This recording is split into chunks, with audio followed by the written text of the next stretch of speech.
Sean Salisbury, our good buddy, the former quarterback, NFL, USC, host of the Sean Salisbury Show on Sports Talk 790 in Houston.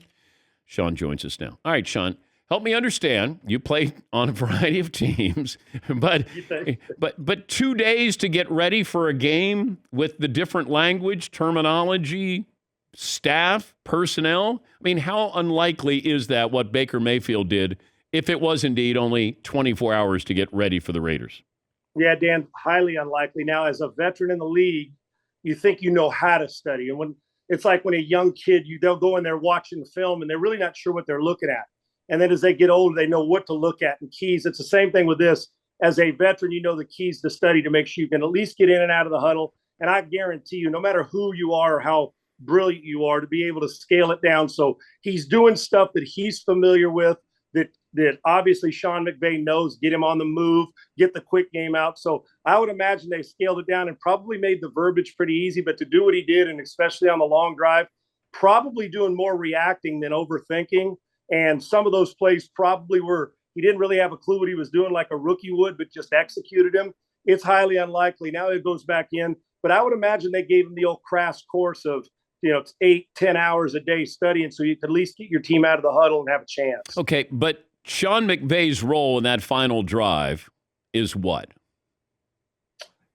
Depending on how fast you're playing, if they're sending wigwagging in, they probably go in and prepared, saying if we're in a 2-minute situation or if we're not huddling, here's the 3 or 4 plays. You don't need to cross over formations like you would, Dan, a 2-minute drill where we all have 6 or 7 plays we go to, and you get the ball, and you don't usually try to flip-flop formations. But if you're using timeouts and getting in a huddle, or you're rushing up there, and especially in this situation where it's new and Baker's probably searching around for some help while you're getting to the line of scrimmage or while you're in between plays, you look over there and you guys have hand signals to tell you what to run next. But I guarantee they went in with a plan, great coaches do, of what if, and then it just becomes reacting, especially that late.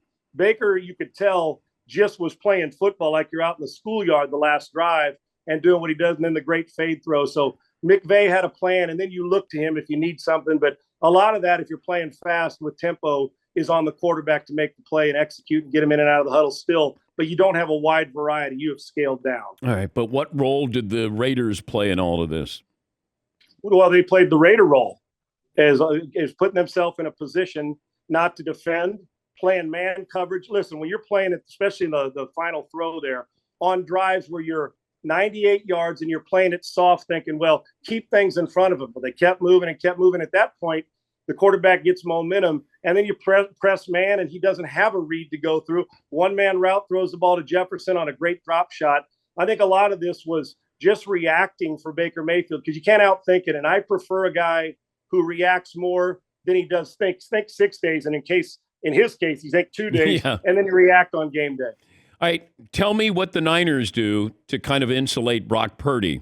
And right out of the gate, he's going to be going against Tom Brady and the Buccaneers. Right. Now, the offense thing, you can stop their offense, especially if you hit Brady early and get a lead and make them chase. You know they're going to throw, Dan. They've done a lot of one-dimensional stuff, meaning the Buccaneers. Here's what I would have told Brock Purdy after that win, and it's different when you come off the bench, which I've done plenty, and you go in there, and again, you're just reacting. Then the week of preparation. Tampa Bay's defense is going to fly around. Todd Bowles is going to make them multiple. But I would have told Brock Purdy this week if I was Kyle Shanahan, because I've been in the situation. I don't want you to come to me and say, just don't lose it, play it safe. I know that. Any quarterback knows that. I would want Kyle to say, we're not changing the offense. You do a lot of the same things Jimmy does. We're going to play to your strengths. If you see a guy open and you see man coverage, take your shots. Just do it judiciously.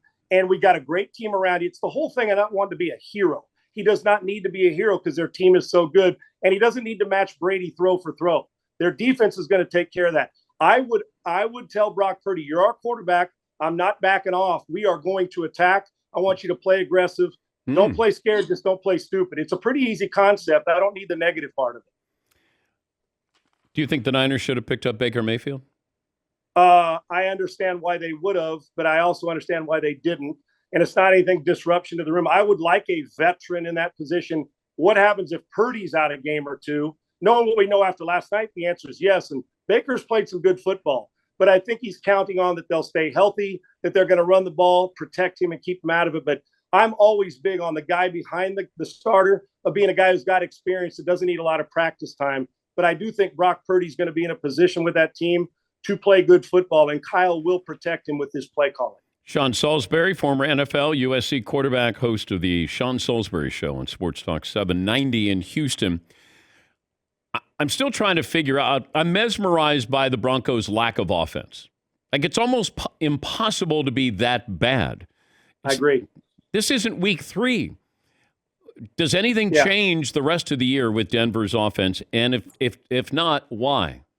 Well, if the other team doesn't show up, there runs out there with 7 guys. Dan, they're the most disappointing team because of the expectations, even in the West going in. And I think Russ Wilson, I'd take 25 quarterbacks over him this year. I would. I'm not talking about cumulative his career. I'm talking about this year. Indecisive, late with throws. It doesn't seem like the same aggressive approach on the field. And it looks to me like Nathaniel Hackett's in over his head a lot of times. You put those two together, and you have what you're seeing. They can't score. So how's it going to change? There's nothing that's indicated to me on the offensive side of the ball that it's going to get better. And to me, when Russ Wilson, I don't want to hear the excuse by anybody, well, it's his first year in the system. It's Kevin O'Connell and Kirk Cousins' first year. It's Tua and Mike McDaniel, their first year. You can go up and down the list. So we're past the point of giving hall passes. Russ Wilson's been the biggest disappointment.